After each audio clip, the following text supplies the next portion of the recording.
All right, you've made all your squares and now it's time to join the afghan together. I'm just going to demonstrate this portion on our 2 squares here together, but of course you'll be making a nice big blanket. To begin round 1 of the border, I'm going to join with a single crochet, which means I'll start with a slip knot right on my hook, and then I'm going to insert my hook into any stitch along the side of the blanket that I choose. Doesn't really matter, it's just wherever you want to start on your border. Insert my hook, pull up a loop, yarn over, and finish a single crochet. So that's my first single crochet. Then I'm going to single crochet in each stitch around the outside of the blanket with just a few exceptions. Let me get to where we joined 2 squares together. That's going to be our first exception. And while we're working around the outside of the blanket, we're working into stitches that haven't been used before. The exception is right here at these joins. Let me put this down so it's a little bit easier to see. You can see I've crocheted right up to where these 2 stitches are sewn together. What I want to do is in these 2 stitches, I want to work a half double crochet. And the reasoning is this. If I pull this out of the way a little more, you can see it actually dips down a little bit because it's a curved corner. So it dips down a little bit, and if I just kept working single crochets across, our sides of our blanket would have those little dips as well. By working a slightly taller stitch, that helps create a really straight edge. So in both of those 3rd half double crochets, I'm just going to go ahead and work a half double crochet again, like so. Now, if you find your corners are more curved than that and the half double crochet isn't doing it, isn't creating this straight edge right there, then you could use a double crochet instead, or whatever stitch works best for you. But this is a great tip when you're making blankets with squares that are joined like this, because at the joins you can end up with those little dips. So I accidentally yarned over there. I've made my 2 half double crochets, so I'm going to go back to single crochets. And then I would do that at every time I get to a space where 2 squares have been sewn together. Our other exception is going to be when we get to the 4 corners of the blanket itself. And I did want to point this out. Even though I'm working across the white, I'm just going to go ahead and work with the green at this point. For our borders, we're going to go ahead and close off our paths.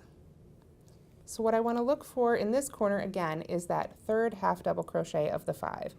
Got 1, 2, 3, 4, 5. I've already worked in 2 of them. So this next one is the 3rd one, the one right in the corner. So what I'm going to do here, oops, I yarned over. It's such an automatic thing, isn't it? I'm going to work 3 single crochets just right there in that corner.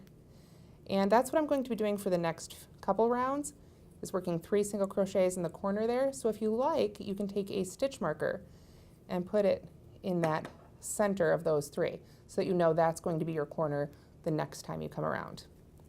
From there, of course, since on our little mini blanket here, I've already come to the next side, I would do the same thing again. Work single crochets across, half double crochets if I come to more of those joins in between, and then keep going all the way around with 3 single crochets in each corner. The second round of the border is pretty much the same, except we don't have to do those half double crochets. We just single crochet all the way around, working 3 single crochets in each corner.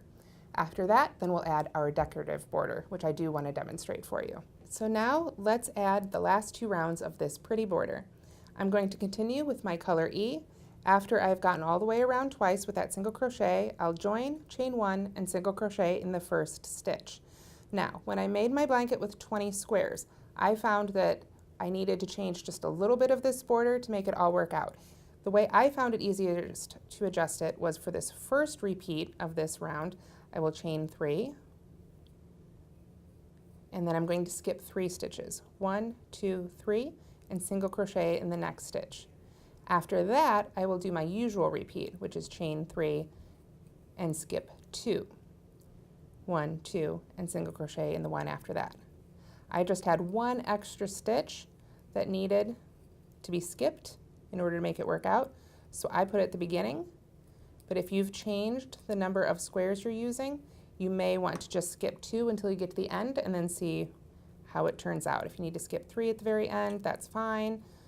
If you have too many, you might add an extra loop, only skip 1. Whatever works. In the finished blanket, it's really not noticeable. So we chain 3, skip 2, and single crochet. And we're going to do that all the way around with our color E. So you can see I'm almost as far as I've gone with this round. Again, for time, we're making this a little bit shorter, but you'll want to do this all the way around your blanket. After you've gotten all the way around with color E, you'll go ahead and break it and join to that first single crochet you made in that round. Then it's time for color D. Or if you don't want to use color D, one of the other colors from your blanket, whichever one you like. I am going to join with a slip stitch right in the stitch right after that first single crochet I made. So you can see that one right there, the first one we skipped. I'm going to go ahead and slip stitch right in there, just to get that yarn really well attached. Then I'm going to chain 4. 1, 2, 3, and 4. And then here's the trick. This is how we get that great twisty border.